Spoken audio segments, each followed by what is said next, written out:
구독자 여러분 안녕하십니까? 어제만 해도 시장은 살아나는 것처럼 보였습니다. 코스피는 7,000선을 회복했고 삼성전자와 SK하이닉스가 강하게 반등했으며 매수 사이드카가 발동될 정도로 매수세가 몰렸습니다. 그런데 하루 만에 장면이 완전히 바뀌었습니다. 오늘은 다시 매도 사이드카가 나왔습니다. 코스피는 6% 넘게 빠졌고 삼성전자는 급락하며 25만원대로 내려왔습니다. SK하이닉스도 180만원대로 밀렸습니다. 하루는 급등, 하루는 급락, 하루는 반도체 슈퍼사이클, 다음 날은 AI 고점론. 이런 장을 보고 있으면 투자자 입장에서는 갈피를 잡을 수가 없습니다. 오늘 영상에서는 기준금리 인상, 반복되는 코스피 사이드카, 이번 주 롤러코스터 장세를 정리하고 반대로 TSMC 실적으로 다시 확인된 AI 반도체 슈퍼사이클의 의미를 함께 보겠습니다. 그리고 삼성전자 보유자와 신규 매수자가 어떤 가격대에서 어떻게 대응해야 하는지도 구체적으로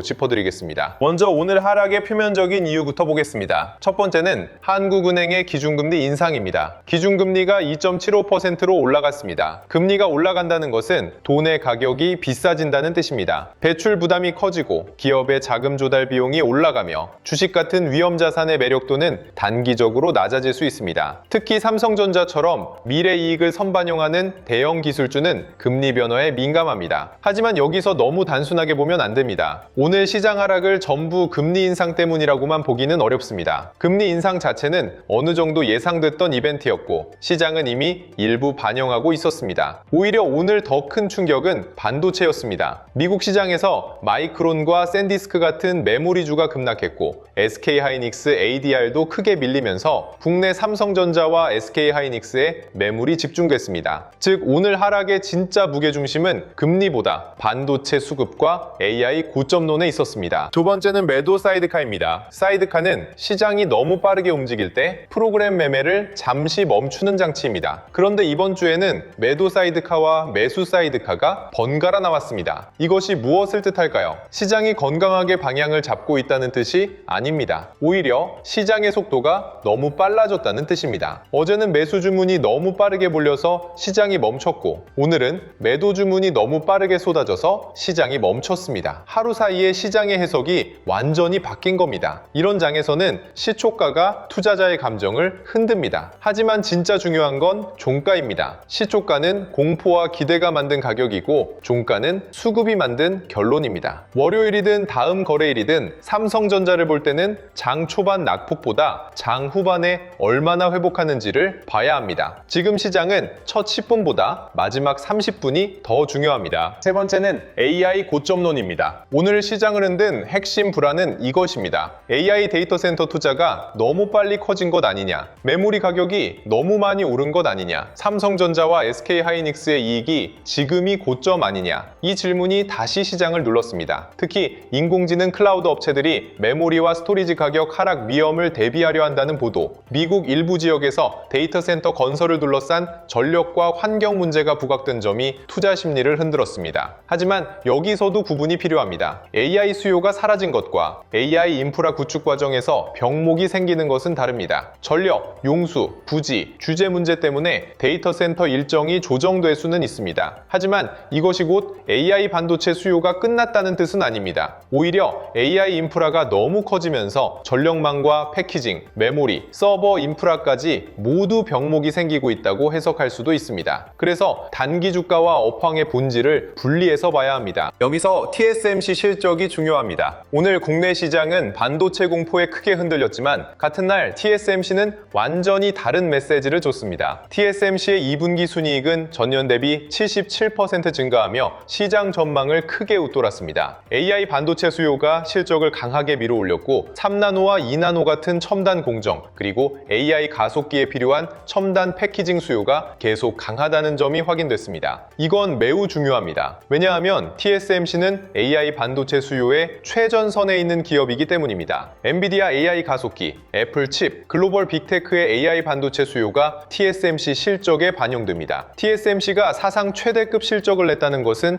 AI 반도체 수요가 하루아침에 꺾였다고 보기 어렵다는 강력한 반대 증거입니다. 오늘 한국 반도체주는 급락했습니다. 하지만 글로벌 AI 반도체 수요의 중심에서는 여전히 강한 숫자가 나오고 있습니다. 이 점을 놓치면 안 됩니다. ASML 실적도 같은 방향 방향을 가리킵니다. ASML은 반도체 장비 시장의 핵심 기업입니다. 삼성전자와 SK하이닉스, TSMC 같은 기업들이 선단 반도체를 만들기 위해 반드시 필요한 장비를 공급합니다. ASML이 2026년 매출 전망을 크게 상향했다는 것은 반도체 기업들의 장비 수요가 여전히 강하다는 뜻입니다. 만약 고객사들이 AI 반도체 수요가 곧 꺾인다고 본다면 장비 발주를 늘릴 이유가 없습니다. 하지만 ASML이 전망을 올렸다는 것은 고객사들이 여전히 미래 생산 능력을 확보하려 한다는 뜻입니다. TSMC는 실제 수요를 보여줍니다. ASML은 앞으로의 투자를 보여줍니다. 이 두 기업이 동시에 강한 메시지를 주고 있다면 오늘 삼성전자와 SK하이닉스의 급락을 업황 붕괴로 단정하기는 어렵습니다. 저는 오늘 하락을 이렇게 봅니다. 업황 훼손보다 수급 과열의 후폭풍, 그리고 고점론에 대한 과민 반응입니다. 그렇다면 삼성전자 전망은 어떻게 봐야 할까요? 삼성전자는 지금 두 가지 힘 사이에 있습니다. 하나는 단기 변동성입니다. 금리 인상, 매도 사이드카, 미국 메모리주 차익 실현, SK하이닉스 ADR 급락, 레버리지 ETF와 신용자금의 변동성은 삼성전자 주가를 크게 흔들 수 있습니다. 다른 하나는 중장기 업황입니다. TSMC의 강한 실적, ASML의 전망 상향, AI 반도체 수요, 메모리 공급 부족, 기업용 SSD와 서버용 D램 수요는 삼성전자의 여전히 긍정적인 큰 흐름입니다. 삼성전자는 HBM에서 더 증명해야 합니다. 파운드리도 아직 숙제입니다. 하지만 D램, 낸드, 기업용 SSD, 서버용 메모리, AI 인프라 수요까지 넓은 포트폴리오를 갖고 있습니다. 삼성전자가 다시 강하게 평가받으려면 시장이 이 넓은 포트폴리오를 장점으로 보기 시작해야 합니다. 오늘 급락은 아프지만 장기 논리 자체가 사라진 것은 아닙니다. 여기서 첫 번째 시청 포인트를 말씀드리겠습니다. 삼성전자만 보고 있으면 시장의 절반만 보는 겁니다. 삼성전자의 진짜 전망을 보려면 삼성전기, 반도체 장비주, 기판주, 소부장, AI 인프라, 전력기기까지 함께 봐야 합니다. TSMC가 강한 실적을 냈다면 AI 가속기와 첨단 패키징 수요를 봐야 합니다. ASML이 전망을 올렸다면 장비와 선단 공정 투자를 봐야 합니다. 삼성전자가 다시 반등한다면 그 돈은 주변 밸류체인으로 퍼져야 합니다. 하락장에서 수익을 확보하는 방법은 바닥을 정확히 맞추는 것이 아닙니다. 공포 속에서도 먼저 거래대금과 수급을 회복하는 주도주를 찾는 것입니다. 주도주 알림센터는 바로 이 흐름을 함께 체크하기 위한 도구입니다. 삼성전자 반등 이후 어디로 돈이 확산되는지, 하락장 속에서 어떤 종목이 먼저 수급을 되찾는지를 후반부에서 자연스럽게 연결해 드리겠습니다. 이제 가격대별 대응 전략으로 들어가겠습니다. 먼저 22만원에서 23만원 구간입니다. 이 가격대는 추가 충격이 나왔을 때 장기 분할을 검토할 수 있는 구간입니다. 다만 절대 아무 조건 없이 싸다고 보면 안 됩니다. 삼성전자가 이 구간까지 내려온다면 시장은 매우 큰 공포를 반영하고 있을 가능성이 큽니다. 이때 봐야 할 것은 세 가지입니다. 하반기 이익 전망이 유지되는지, 외국인 매도가 둔화되는지, 코스피가 추가 패닉에서 벗어나는지. 만약 기업의 이익 전망은 유지되고 있는데 수급 충격으로 주가만 과도하게 밀린 것이라면 이 구간은 장기 투자자에게 의미 있는 분할 매수 후보가 될 수 있습니다. 하지만 반도체 업황 전망까지 함께 꺾인다면 방어가 먼저입니다. 22만원에서 23만원은 기회와 위험이 함께 있는 구간입니다. 다음은 24만원에서 25만원 구간입니다. 이 구간은 방어와 기회의 경계입니다. 삼성전자가 오늘 25만원대까지 내려왔다는 것은 시장이 다시 큰 공포를 반영했다는 뜻입니다. 여기서 중요한 것은 이 가격대에서 멈추느냐입니다. 24만원에서 25만원 구간에서 장중 저점이 지켜지고 외국인 매도가 줄어들며 장 후반 낙폭이 축소된다면 1차 분할 매수 후보가 될 수 있습니다. 반대로 이 구간을 지키지 못하고 장 후반까지 계속 밀린다면 변동성은 더 이어질 수 있습니다. 보유자는 이 구간에서 공포에 전부 던지기보다는 자신의 물량을 나눠야 합니다. 장기 핵심 물량은 유지할 수 있지만 단기 물량은 수급에 따라 일부 줄일 수 있습니다. 신규 매수자는 무조건 진입보다 저점 확인이 먼저입니다. 24만원에서 25만원은 매수 버튼이 아니라 확인 버튼입니다. 다음은 26만원대입니다. 26만원대는 심리 회복 구간입니다. 삼성전자가 다시 26만원대를 회복하고 장 후반까지 버틴다면 시장은 최근 급락 공포를 일부 소화했다고 볼 수 있습니다. 다만 26만원 26만 원대 회복이 곧 추세 전환은 아닙니다. 이 구간에서는 외국인 수급이 중요합니다. 삼성전자가 26만 원대로 올라왔는데 외국인이 계속 판다면 반등의 신뢰는 약합니다. 반대로 외국인 매도가 멈추고 기관 프로그램 매수가 들어오며 삼성전기와 소부장까지 같이 움직인다면 반등의 질은 좋아집니다. 보유자는 26만 원대 회복만 보고 전부 팔 필요는 없습니다. 하지만 단기 반등 물량은 장 후반 흐름을 보면서 관리할 수 있습니다. 신규 매수자는 26만 원대에서 시초가 추격보다 눌림 확인이 맞습니다. 이 구간은 회복의 출발점이지 안심 구간은 아닙니다. 다음은 27만 원에서 28만 원대입니다. 이 구간은 단기 안정 확인 구간입니다. 삼성전자가 27만 원에서 28만 원대를 회복하고 장 후반까지 버틴다면 단기 급락 충격은 상당 부분 소화됐다고 볼 수 있습니다. 하지만 이 가격대에서는 매물도 나올 수 있습니다. 최근 급락장에서 손실을 본 투자자들이 본전 근처에서 일부 물량을 줄이고 싶어질 수 있고 단기 반등을 노린 투자자들도 차익 실현을 할 수 있습니다. 그래서 이 구간은 돌파보다 안착이 중요합니다. 하루 강하게 올라가는 것보다 며칠 동안 27만 원에서 28만 원대를 지키며 거래 대금과 수급이 유지되는 흐름이 더 건강합니다. 보유자는 장기 핵심 물량은 유지할 수 있습니다. 단기 물량은 일부 관리할 수 있습니다. 신규 매수자는 이 구간에서 무리하게 따라가기보다 눌림과 수급 확인이 필요합니다. 마지막으로 29만 원에서 30만 원 이상입니다. 이 구간은 재평가 확인 구간입니다. 삼성전자가 이 가격대를 회복한다는 것은 단순히 급락분을 되돌리는 것이 아니라 시장이 다시 삼성전자의 중기 가치를 보기 시작했다는 뜻입니다. 하지만 조건이 필요합니다. 하반기 이익 지속성이 확인되어야 합니다. HBM 고객 신뢰 회복 신호가 나와야 합니다. 서버용 D램과 기업용 SSD, 낸드 회복이 실적으로 연결되어야 합니다. PSMCI와 ASML이 보여준 AI 반도체 수요가 삼성전자 실적으로 이어질 수 있다는 믿음이 필요합니다. 이 구간에서는 삼성전자니까 간다가 아니라 삼성전자가 다시 숫자로 증명한다가 필요합니다. 29만 원에서 30만 원 이상은 기대의 구간이 아니라 증명의 구간입니다. 여기부터는 주가보다 실적과 수급이 더 중요합니다. 이제 보유자 대응 전략을 정리하겠습니다. 장기 핵심 보유자는 하루 급락에 모든 판단을 맡기면 안 됩니다. 삼성전자의 메모리 회복, AI 서버 수요, 기업용 SSD, HBM 재도전, 파운드리 개선 가능성을 보고 있다면 오늘 같은 급락은 단기 수급 충격으로 분류할 수 있는지 먼저 봐야 합니다. 다만 장기 투자와 방치는 다릅니다. 하반기 이익 전망이 유지되는지, 외국인 수급이 돌아오는지, 삼성전기와 소부장으로 돈이 확산되는지 계속 확인해야 합니다. 단기 반등 물량 보유자는 다릅니다. 어제 급등을 보고 들어갔거나 단기 반등을 노린 물량이라면 오늘 급락은 분명 경고입니다. 장 후반까지 낙폭을 줄이지 못하면 일부 물량은 관리해야 합니다. 고점 물림 투자자는 무리한 물타기를 피해야 합니다. 평단 조절은 24만 원, 25만 원 가격만 보고 하는 것이 아니라 외국인 수급과 장 후반 흐름, 밸류체인 확산을 확인한 뒤 해야 합니다. 신규 매수자는 더 조심해야 합니다. 오늘처럼 큰 폭으로 빠지면 삼성전자가 싸 보일 수 있습니다. 하지만 변동성 장세에서는 싸 보이는 가격이 바로 저점이라는 보장은 없습니다. 신규 매수자는 세 가지 원칙을 지켜야 합니다. 첫째, 시초가 추격 금지입니다. 급락 출발이든 반등 출발이든 첫 가격은 감정이 만든 가격일 수 있습니다. 둘째, 장중 저점 확인입니다. 삼성전자가 어디서 멈추는지 봐야 합니다. 셋째, 밸류체인 확산 확인입니다. 삼성전자만 보지 말고 삼성전기, 소부장, AI 인프라, 전력기기까지 함께 움직이는지 봐야 합니다. 24만 원에서 25만 원은 1차 관심 구간, 22만 원에서 23만 원은 추가 충격 시 장기 분할 검토 구간, 26만 원대는 심리 회복 확인 구간, 27만 원에서 28만 원대는 안정 확인 구간, 29만 원 이상은 재평가 확인 구간입니다. 한 번에 들어가지 마십시오. 분할이 답입니다. 여기서 두 번째 락인 포인트를 말씀드리겠습니다. 다음 주 시장에서 중요한 것은 삼성전자가 다시 오르느냐만이 아닙니다. 삼성전자가 쉬어가더라도 어떤 종목이 먼저 살아나는지입니다. TSMC 실적이 강했다면 AI 반도체 밸류체인을 봐야 하고 ASM의 전망이 좋아졌다면 장비주와 소부장을 봐야 합니다. 데이터 센터 병목이 문제라면 전력기기와 AI 인프라를 봐야 합니다. 하락장에서 수익을 확보하는 방법은 무조건 버티는 것이 아닙니다. 무조건 저가 매수하는 것도 아닙니다. 주도주가 바뀌는 순간에 포착하는 것입니다. 주도주 알림센터에서는 다음 주 장 초반 초반부터 삼성전자 반등 이후 어디로 돈이 이동하는지, 하락장 속에서 어떤 종목이 먼저 수급을 되찾는지 함께 체크하겠습니다. 이제는 뉴스보다 수급입니다. 그리고 수급보다 중요한 것은 확산입니다. 다음 주 전망도 정리해 보겠습니다. 첫 번째 관전 포인트는 미국 반도체입니다. 마이크론과 SK 하이닉스 ADR의 약세가 차익 실현에 그치는지 아니면 메모리 고점론으로 확산되는지 봐야 합니다. 두 번째는 TSMC와 ASML의 해석입니다.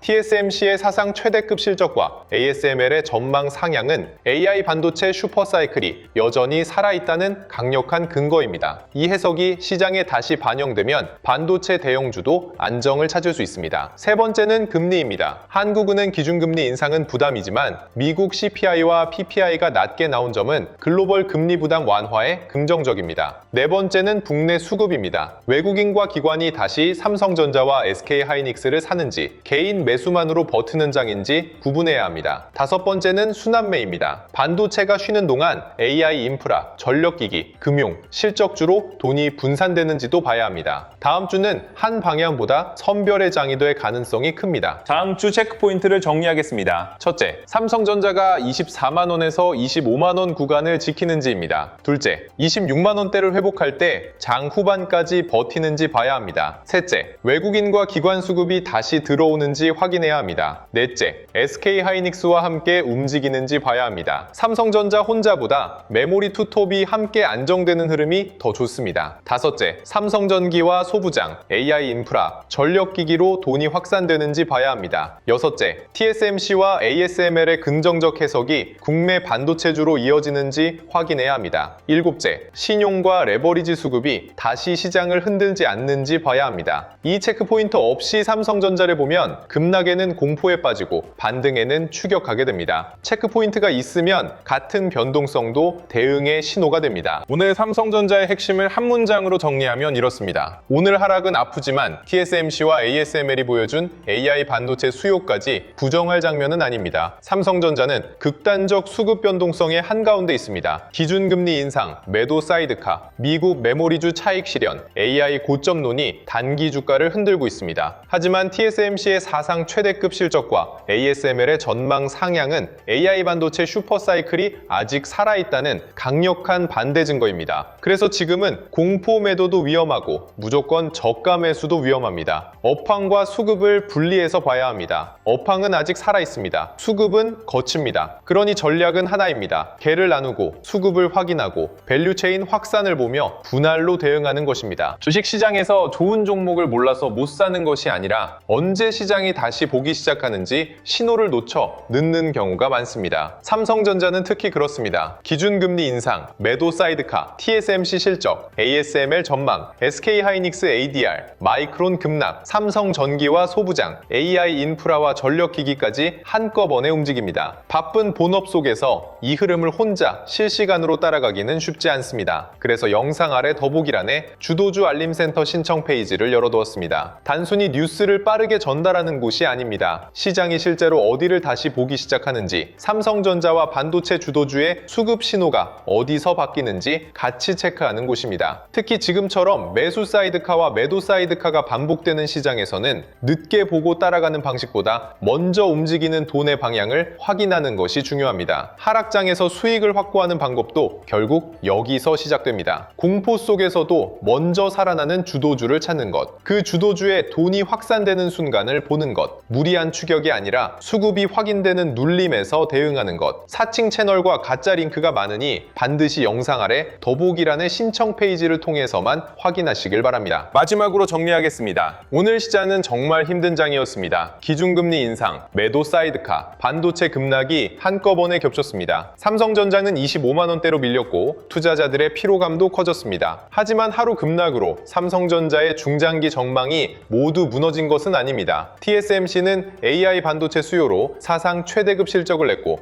ASML은 장비 수요를 근거로 전망을 올렸습니다. AI 반도체 반도체 슈퍼사이클은 아직 숫자로 살아있습니다. 다만 삼성전자는 그 흐름을 자신의 실적으로 증명해야 합니다. HBM 회복, 서버용 D램, 기업용 SSD, 낸드 수익성, 파운드리 개선까지 확인해야 합니다. 투자자는 이제 감정으로 대응하면 안 됩니다. 24만원에서 25만원은 방어와 기회의 경계, 22만원에서 23만원은 추가 충격 시 장기 분할 검토 구간, 26만원대는 심리 회복 구간, 27만원에서 28만원은 단기 안정 확인 구간, 29만원에서 30만원 이상은 재평가 확인 구간입니다. 지금은 공포에 던질 자리도 무조건 몰아살 자리도 아닙니다. 확인하며 나누어 대응할 자리입니다. 눈앞의 호가창은 계속 흔들릴 수 있습니다. 하지만 돈의 방향은 결국 드러납니다. 그 방향을 늦게 보면 좋은 종목을 알고도 늦습니다. 여러분의 현명한 판단과 성공적인 투자를 진심으로 응원합니다. 오늘도 함께 해주셔서 감사합니다. 성공 투자하십시오.